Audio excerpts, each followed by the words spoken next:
说到核动力巡洋舰，各位肯定第一时间会想起美国的 USS 长滩号 CGN-9，但我们今天的主角却不是它。各位是否曾想过，长滩号作为美军历史上第一艘核动力巡洋舰，也是美军二战后开工的第一艘巡洋舰，开创了冷战期间巡洋舰的先河？那这个句号到底是谁画上的呢？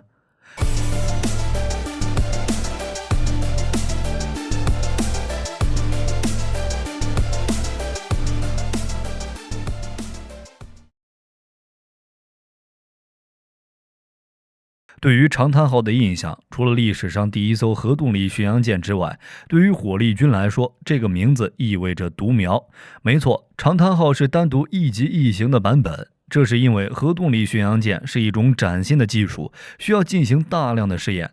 按理来说，这样的实验应该在实验室中进行，但是美国海军不这么想，毕竟船不造出来，具体有什么问题，谁也不会知道。只有在海水里泡一泡，一些潜在的问题才能暴露出来。而且更疯狂也更具有吸引力的是，巡洋舰这一古老的舰种，本来就是为了保护海上交通线而存在的一种长续航的高速舰艇。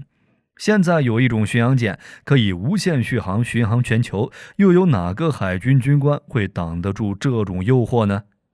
于是美军在长滩号之后直接下水了 USS 班布里奇号 CGN-25， 随后更是在贝尔纳普级常规动力巡洋舰上探索了将常规动力舰艇改为核动力舰艇的方式。这一直接结果就是 USS 特鲁斯顿号 CGN-35 的诞生。至此，美国海军拥有了3种不同的核动力巡洋舰，而且全部是单舰级。虽然这前3舰的舰级不同，但由于时代限制，武器装备基本一致，并无太大改变。目前来说，前3级核动力巡洋舰基本上实验了核动力巡洋舰能不能建，而后面的舰级就需要让核动力巡洋舰走上正规化。所以美军随后又开建了第一种批量型的核动力巡洋舰，这就是加利福尼亚级。加利福尼亚级共有 USS 加利福尼亚 CNG-36 和 USS 南卡罗来纳 CNG-37 2艘舰。从这儿也不难看出，即使加利福尼亚级是第一种批量型核动力巡洋舰，其实也带有很强的实验性质，目的是为了验证核动力巡洋舰究竟能不能批量制造。终于在一切铺垫完成之后，美国海军终于决定开造一种和正常战舰一样的核动力巡洋舰，而这就是我们本期的主角弗吉尼亚级的由来。弗吉尼亚级核动力巡洋舰一共建造了4艘，这4艘舰为 USS 弗吉尼亚号 CNG-38、USS 德克萨斯号 CNG-39、USS 密西西比号 CGN-40、USS 阿肯色号 CGN-41。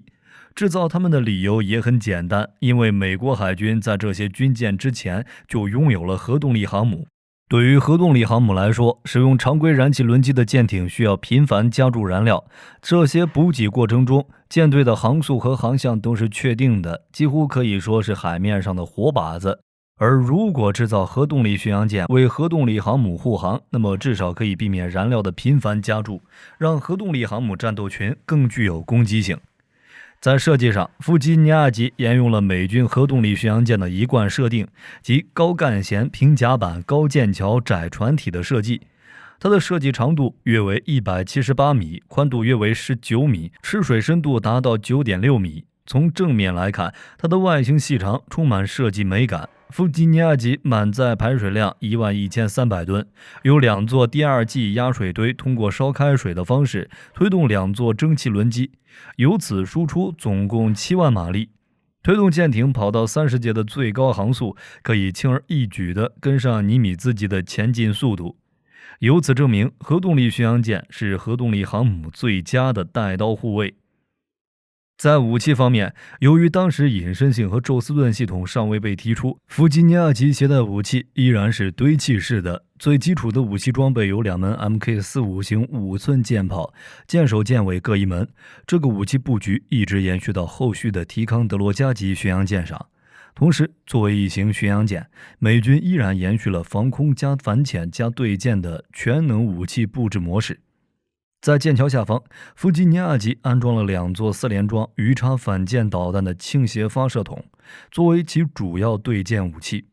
而区域防空职责则交给2座 Mk26双联装导弹发射架，这是一种双摇臂发射架，其原理也很简单，就是通过机械结构将导弹发射摇臂对准弹药库，然后机械臂将导弹推出，导弹上的发射滑轨就正好接入发射摇臂，机械臂收回，弹药库关闭，导弹就可以在摇臂的操作下对准威胁来袭方向并射击。而 Mk26系统说白了就是美军在中小型舰艇上使用的 Mk13单摇臂系统，将2个 Mk13叠在一起使用就是 Mk26。在垂直发射系统，也就是军舰上的巧克力块出现之前，这种发射系统是最为先进的，也是首个具有区域防空能力的发射系统。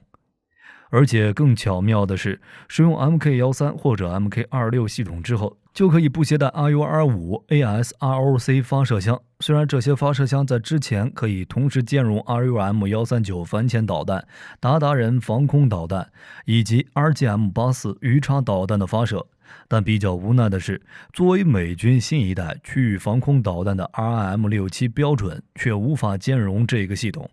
而不得已，美军只好在推进 Mk13系统的同时，将 RUM139反潜导弹的发射功能整合进去，从而进一步淘汰掉体积庞大的 RUR5 ARSOC 发射器。这样一来，也为战舰节省了相当程度上的空间。以弗吉尼亚级为例，它在首炮前方以及尾炮后方各布置有一具 Mk26发射装置。之所以将导弹发射架靠近两端放置，而主炮靠近上层建筑，这样的布局主要是 Mk26的机械结构需要占据巨大的空间，而舰艇两端的区域空间更足，就用来放置它的洋弹结构和导弹弹药库。而被这些部分挤占了空间的火炮弹药库，就只能往舰体正中间移动。从而就出现了舰首和尾炮都比较靠近甲板上层建筑的情况。而 Mk26这种双臂发射架也是从弗吉尼亚级开始才正式走入美国海军的。在一开始的测试中， Mk26 Mod0 GLMS 只能使用标准2防空导弹，而且携弹数量也不理想，一套系统最多只能携带24发导弹。而随后的弗吉尼亚级核动力巡洋舰上则更换了后续型号 Mk26 Mod1， 将携弹数量提升到44发，并且兼容了反潜导弹的共架发射。而 Mk26 Mod1的44发备弹则一直延续到早期提康德罗加级巡洋舰所使用的 Mk26 Mod5双摇臂发射系统。虽然在美国海军中，巡洋舰一直不负责反潜作战，但是弗吉尼亚级依然配备了充足的反潜武器。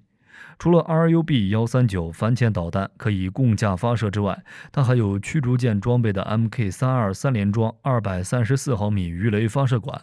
发射的鱼雷既可以反潜，也能在近距离战斗中提供一定的反舰能力。最后，在拦截导弹方面，虽然标准系列防空导弹理论上可以拦截反舰导弹，但由于 Mk26一次性最多只能发射4发导弹，所以为了以防万一和漏网之鱼，弗吉尼亚级依然有 Mk15方阵快炮安装在上层建筑顶端，各覆盖左右舷180度射界范围，最大限度地保护巡洋舰不受反舰导弹威胁。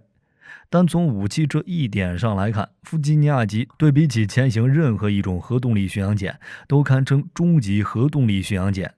因为其武器装备并非后续陆续加装，而是在设计伊始就一步到位，向最先进看齐。虽然弗吉尼亚级的基础配置就已经很豪华了，但是它还有一些细节堪称奢华。比如在官方数据上，弗吉尼亚级是带有机库的，但是各位看着这个光秃秃的屁股和被尾炮挡住的上层建筑的门，是不是找不到它的机库在哪里呢？当我们顺着舰尾的着陆标记向下看，没错，作为一艘巡洋舰，弗吉尼亚级居然拥有航母标配的升降机和内部机库。这个系统被统称为 LAMPS， 之所以在其他舰艇上没有，是因为升降机落不到底就要伸到海里去了，而这也要多亏它的高干线设计，足以塞下一架 SH-2F 反潜直升机。我们称其为美国海军中反潜能力最强的驱逐舰，也毫不为过。但是好景不长，在1980年代后期，随着部件的老化，LAMPS 系统最终被证明不如上层建筑中固定的机库好用。毕竟机库只需要开个门，而 LAMPS 则需要将直升机搬上搬下，麻烦不说，频繁的使用导致这个第一次上舰的系统故障频出。所以随着美国海军伊阿华级战列舰的现代化改造，设计师们也拆除了 LAMPS 系统的升降机。随着伊阿华级改装思路，为这个地方放置了一对用于发射战斧导弹的4联装 Mk44甲板发射箱，是伊阿华级战列舰改装方案的同款。而剩下的机库空间则改为战斧导弹的弹药库。虽然因此失去了直升机，但是弗吉尼亚级又达成了一个成就，那就是在没有 VLS 垂直发射系统之前，就在一艘军舰上整合战斧、鱼叉、标准、阿斯洛克这4种导弹，实现了对陆、对海、对空、对潜的导弹全覆盖。随着弗吉尼亚级的投产，美国海军也彻底尝到了核动力巡洋舰舰队的甜头。在计划中，海军曾经一度将弗吉尼亚级的最终数量定为11艘，而在前4艘服役之后，后面的7艘弗吉尼亚级则是全新的深度改进。最大的亮点就是全部应用最先进的宙斯盾系统，当然，这带来的问题就是成本的大幅度攀升。1996年，在海军运营和支持成本的可见性与管理的研究中，调查人员得出的结果是，弗吉尼亚级巡洋舰的年度运营成本为4000万美元，而提康德罗加级巡洋舰为2800万美元，阿利伯克级驱逐舰为2000万美元。后2个级别设计了更强大的宙斯盾作战系统，拥有比弗吉尼亚级更强大的作战能力，但他们的运营成本只是弗吉尼亚级的一半。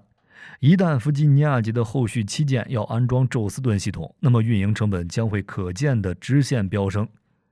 当然，如果在冷战中运营成本并不是什么问题，不过此时是1996年，苏联早已解体5年，冷战也早已结束5年。一款作战效能低下的巡洋舰并不是美国海军所需要的，相反，他们更青睐阿利伯克这种拥有 VLS 的舰船，更轻、更多面性、更强大，也更便宜。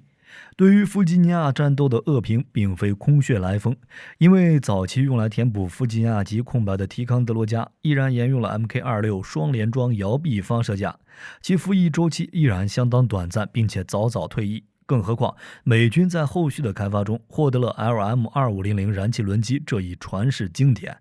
弗吉尼亚级通过2台昂贵的压水堆来达到的30节航速，提康德罗加级安装4台 LM2500 燃气轮机一样可以做到。并且由于苏联的解体，在大洋上补给中的舰队被苏联偷袭的噩梦也再不会发生。至于核动力最引以为傲的续航问题，实际上是一个诡辩。虽然核动力巡洋舰的续航能力确实趋近于无限，但船员日常生活消耗的杂物和食品、打出去的炮弹和导弹等，依然是需要补给舰来进行补给。